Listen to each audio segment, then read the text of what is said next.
Hello, my crafty peeps. Welcome to What the Craft. If you don't already know me, I'm Marie, an American expat living in Portugal.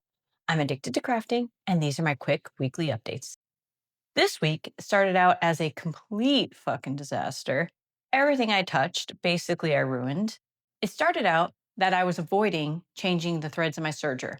I needed to change them out for a project I'm working on for Rob, which I'll get to later. However, I wanted to serge up some things that I could use the current threads in. And so it started off with trying to alter this me made. I had made it and that the crotch was sitting too low, like it was sagging down. And so I cut out the crotch and I cut out too much. And so now it gives me a wedgie both at the front and the back, which is unfortunate. Luckily, it's just loungewear for the house. So I can't decide if I want to cut the crotch out again and add a panel there. But I think most likely I'll cut it in the middle and add a waistband in there. I do have some solid color of this double gauze linen, double gauze cotton that I can use. That's solid pink. I just need to find it.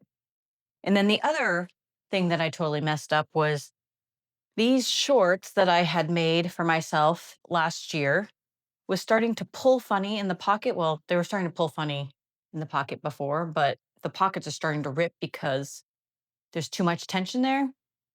So I started pulling them out pretty clear on how I was going to fix it. I was going to add a racer stripe down the side and started pulling it apart and then realized that that wasn't actually going to work because then it would make the leg holes too wide. So I'm now thinking maybe just adding a triangle but keeping the width of the legs so the legs aren't too wide. But it kind of hurt my brain. So I think I'm going to save both of those two to fix in Me Made May.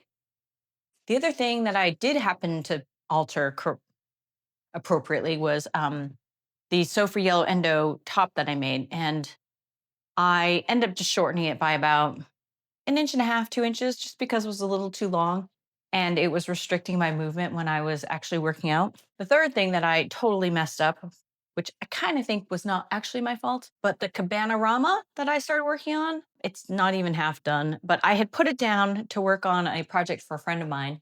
And then when I picked it back up, I picked up a different hook, and the hook is the same size. It's 3.5 millimeters. However, it is completely, I don't know if you can see that, but it is completely different. So that like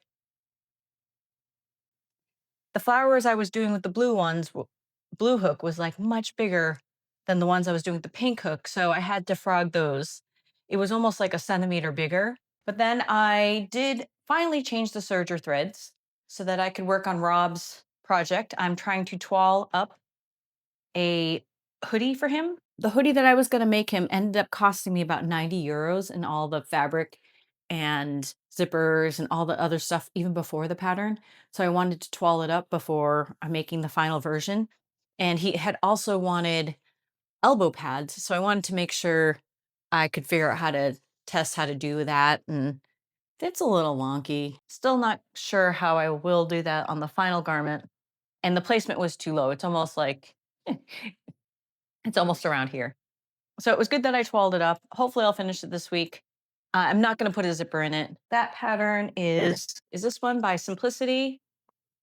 If you end up getting this pattern, this sew along with Norris Dante Ford is great. I thought he did a great job of explaining some features that added to the finishing touches, including he talked about how to pull out those zipper bits and with pliers, which was really helpful. This month, I am going to participate in what is it called? It's the Sew April Blouse challenge. And I thought I would use that as an excuse to toile up a couple of blouses that have been in my queue for a while. And I just can't decide which one. So the first one that's been on my list the longest, the Cascade top by Twig and Tail. And I got that pattern for free when I tested out their leaf blanket pattern. And I want to make it in this fabric that I got in London. I think my hesitation is that I'm not entirely sure that that blouse is my style. I picked that blouse because it is flex friendly, which, you can tighten it, loosen it, as your weight changes throughout the day if you get bloated or something. But I just can't tell if it's too flowy for me. Oh, but by the way, if you are interested in learning about more flex friendly patterns, Zoe from Check Your Thread did a great interview with Sasha Starlight. I'll put a link to that below. But she talks about not just her patterns that she offers that are flex friendly, but she just talks about other ways to make other patterns more flex friendly. She had some great tips. The other blouse that I was thinking about making is the square neck top by Friday Pattern Company. And I haven't tried any of their patterns before, but I also got that free. It was part of Fold Line's 12 Days of Christmas. I would either toile it in or this fabric that I got in San Francisco years ago, or this fabric that I got just recently on Valentine's Day. This is kind of more of a crepey, flowy fabric. And this is more of a rayon. So if you have thoughts as to which one I should toile first, let me know. I probably won't get to both. I thought I could, but then I'm going to go to Romania at the end of the month. So probably not. And of course, in my sewing brain, I'm all like, maybe I can make a pinafore before my Romania trip and it'll be perfect to wear in Romania. Again, probably not, but who knows? Yeah. Okay. If you got votes for which blouse I should make, put it in the comments below. Thanks for watching. And in the meantime, craft on.